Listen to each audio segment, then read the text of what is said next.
Hello everyone, welcome to Educating channel. So in this video, let us look into the unitary features of the Constitution. So actually, this is the part 2 of this particular topic, that is federal system. So in part 1 already what is federation is covered, and whether India is having a federal system or it is a unitary system is already covered. And apart from that, the features of the federal system of our constitution is also covered in the part 1 of this federal system topic. So please do watch the part 1 before you proceed with the part 2 of this particular video. So let us look into the unitary features of our Indian constitution. So with respect to the first point, it is saying it is strong center. So it is one of the unitary feature, that is strong center. So if we see in the unitary system, it is having the power in the center only. So at the union level, the power is all the power vested in the union itself. So ultimately we can call it as strong center. So our Indian constitution says that India is having strong center. So let us look into the why it is called as strong center. So in India, if we see, division of powers is in favor of center. We all know that it is in the favor of center and highly inequitable from the federal angle. What does federal angle says? Powers are equally distributed between center and the regional government. But even though India is having federal system, but in our constitution there is nowhere it is mentioned that is a word federation. So instead of this, in article number 1, it is stated that it is a union of states instead of federation of states. So it is clearly saying that it is the center which is having the more powers. So it is not as per the federal angle. Okay, then if we see the 7th schedule of the Indian constitution, it will be having the lists, that is union list, state list and concurrent list. So union list is respected to the union and states with respect to the states, and concurrent will be both of the union and states. Even though there are individual, that is union and states and concurrent, when it comes to union will take part, and when it comes to state it will take part, and when it comes to concurrent it involves both union and states. At this point, if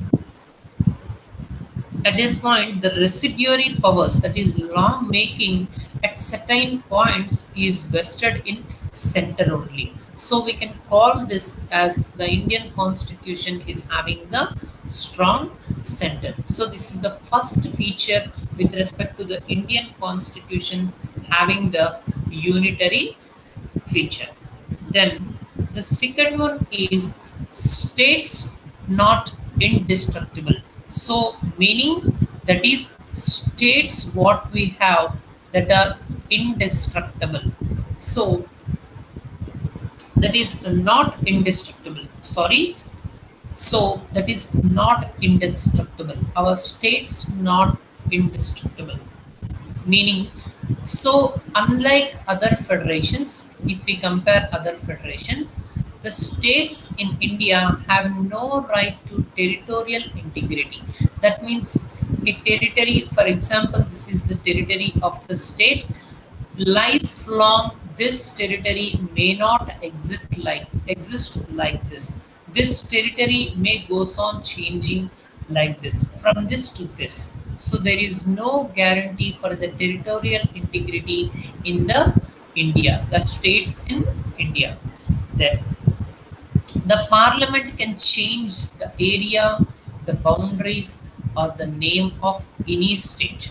Moreover, if we see, it is required only the simple majority but not the special majority in these particular cases. That is, change the area, the boundaries, or the name of any state. So we can call India's federation is an indestructible union of destructible states. So we can, that is Indian constitution, that is Indian federation is saying that. So by seeing the Indian federation we can state that it is destructible states. So India is having destructible states but indestructible union. Whereas if we see the American federation, it is an indestructible union as well as indestructible states. So states not indestructible. So that is the one of the unitary feature with respect to the our constitution. So another one is the single constitution, is the another third one, which is the unitary feature of our constitution. So what is single constitution?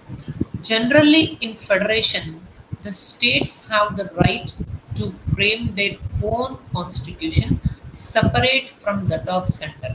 Meaning center will have one constitution and state also owns another constitution. Then the constitution of India embodies not only the constitution of the state but also those of the states. So there is only single constitution in India, both it is applicable to center as well as the states. Then that means both the center and states must operate in the single frame only. Only exception we see is Jammu and Kashmir, that is having the own state constitution, which is the only one, that is Jammu and Kashmir is having the own constitution with respect to the state constitution. So we have the single constitution which says that it is a unitary feature of our constitution. Then flexibility of the constitution. So what does it mean? So the process of the constitutional amendment is less rigid. So it is very less rigid, so that the constitution can be amended so in particular manner, somewhat easy compared to the American and as compared to the Britain constitution, but not as difficult as it is in American constitution. Okay, so it is less rigid, so there is a flexibility of the constitution, and the bulk of the constitution can be amended by the unilateral action of the parliament. That means parliament can alone can amend the constitution, either by the simple majority or by the special majority. And we see further the powers to initiate an amendment to the constitution lies only with the center. That meaning the center, in center only the amendment of the constitution can be initiated, and it does not lies in the states. However, if we see the US federation, that is US, so the states can also propose an amendment of the constitution, which we can't see in Indian constitution. So only center can initiate any amendment required in the our constitution. Okay, then no equality of the state representation So in this all points we can clearly say that union is most powerful rather than it is not equally with the state. Union is the powerful, which is the very first statement in the unitary feature of the government. So that is no equality in the state representation. So in our parliament the states are represented in Rajya Sabha, which is the upper house. So if we see there is no equality of the state representation. If we see us is having 50 states in total. So in us its constitution says that per state two members represent their state. So there will be total of 100 members who represent their individual states. However, in India we see that the Rajya Sabha representation of states varies from 1 to 31. Hence, the membership varies from 1 to 31. This is one of the unitary feature with respect to our constitution, that is no equal representation from the states. Then we see the emergency provisions. So the constitution stipulates three types of emergencies. Those are national, state, and financial. So these are the three emergencies requirements with respect to the national emergency or state emergency or financial emergency. And these particular emergencies, the central government becomes more powerful and the states go into the total control of the center. So all the states will be under the control of center in full manner.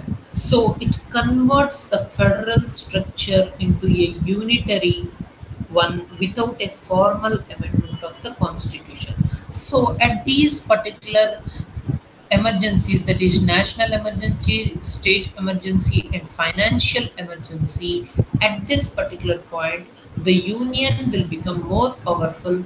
At that point there is no formal amendment of the constitution and it converts the federal structure into a unitary one.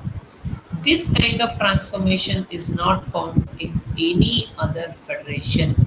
So there is no other federation at which in emergency the center will take all the powers from the states and all the states will be under the control of the center. So only Indian Federation is having that type of option. Okay, then single citizenship. So it is one of the unitary feature of our constitution.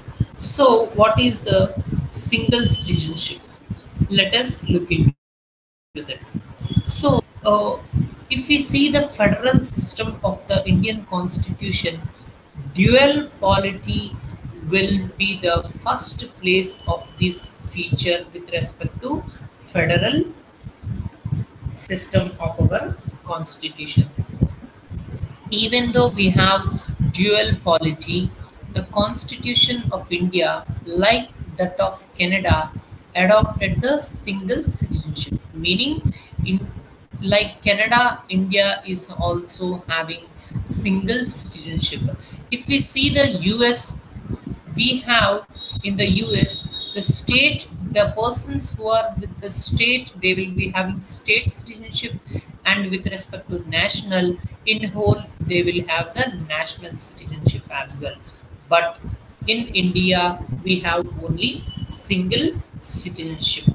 So in India all citizenship irrespective of the state in which they are born or reside enjoy the same rights all over the country. So this will be in the place of the unitary feature with respect to single citizenship. Then the next one is integrated judiciary. So what does it mean? So the Indian constitution has established an integrated judicial system with the Supreme Court. So Supreme Court is the judiciary, and at the top of the level, and all the high courts will be below this Supreme Court. So Supreme Court is the supreme of the judiciary, and all the high courts will be in the below of it. So this single system of court enforces both the central laws as well as the state laws. So it deals with the whatever the state laws and whatever the central laws, it deals with both the cases. So it is the integrated judiciary with respect to Supreme Court. And in US, if we see, there is a double system of the courts. So sorry, whereby the federal laws are enforced by the federal judiciary, and the state laws by the state judiciary, meaning the central laws will be seen by the, that is federal judiciary, and state laws will be with the state judiciary. Unlike India, it is different over there. So we have the integrated judiciary which deals with the both central laws and the state laws as well. This is one of the unitary feature with respect to our constitution. And next one is all India services. So if we see in US, the federal government and the state governments have their separate public services. However, India also having that center and the states have their separate public services. If we see, that is Union Public Service Commission, which conducts the public services examinations, and on the other hand, we have the state public services also.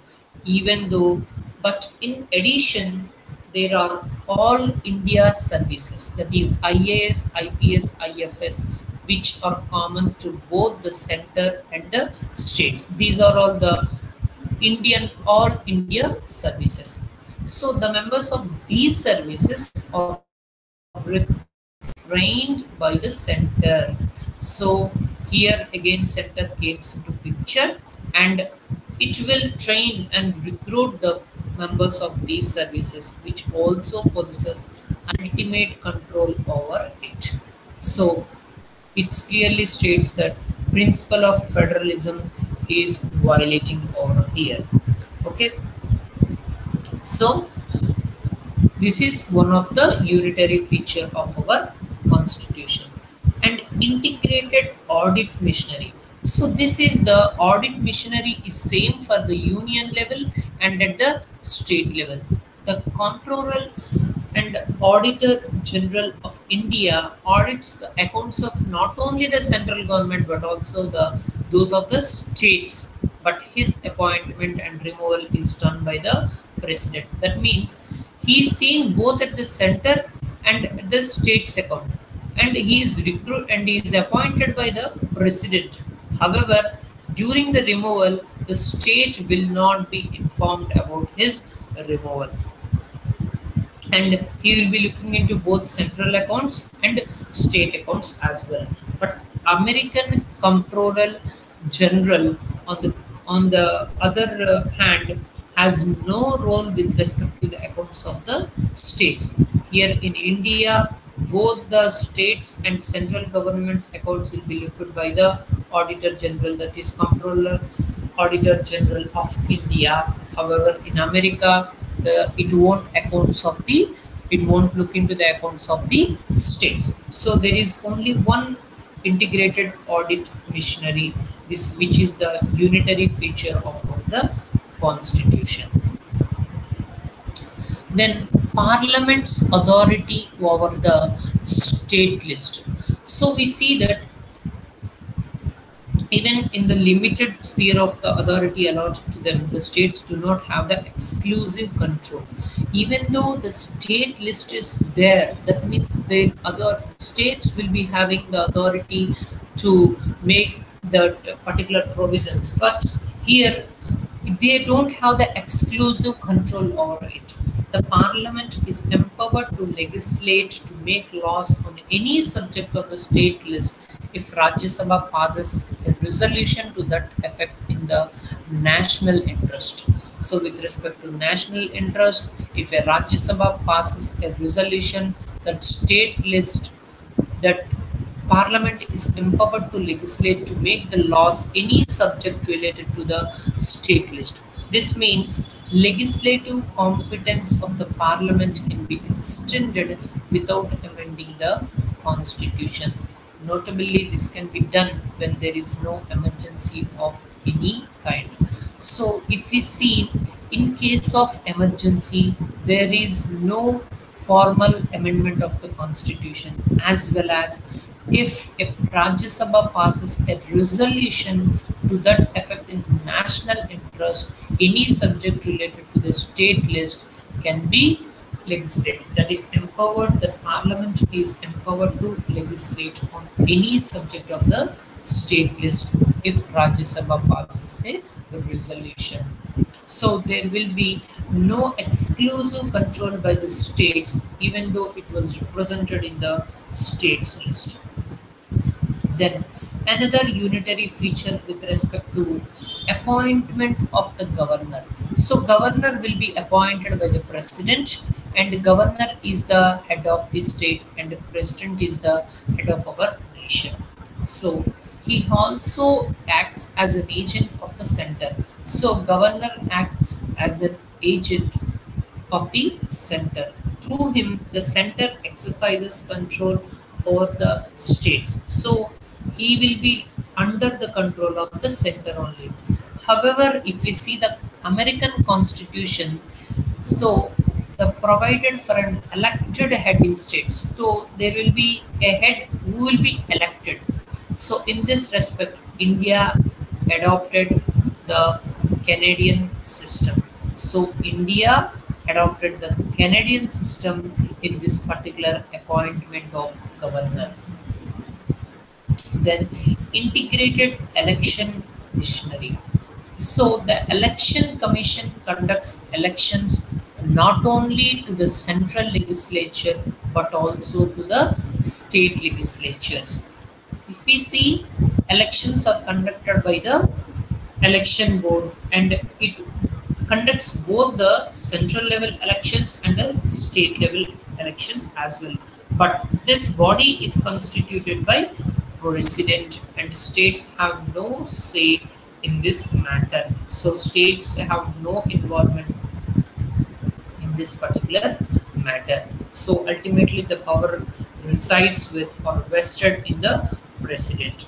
The position is same with regard to the removal of its members as well. So there will be removal of the members also. At that particular point also, states have no matter, that is states are not involved.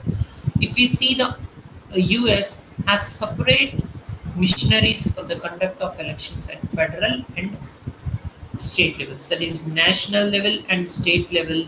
There will be separate missionaries with respect to the elections. However, in India there is only integrated election missionary. So there will be only one election commission who conducts the elections at the central level and both at the state level. So this is one of the unitary features with respect to our constitution. So veto over state bills. So rejection of certain bill is called veto. So veto over state bills, rejection decision over the state bills is one of the unitary feature with respect to our constitution. The governor is empowered to reserve certain types of bills passed by the state legislature for consideration. Governor is head of the state, first point. Then if the state legislature has passed a bill, then governor has a right to reserve that particular bill, that is without passing. So it can be reserved for the consideration of the president. The president can withhold his assent. That means he can stop his sign. Once the president signs only, that become into act.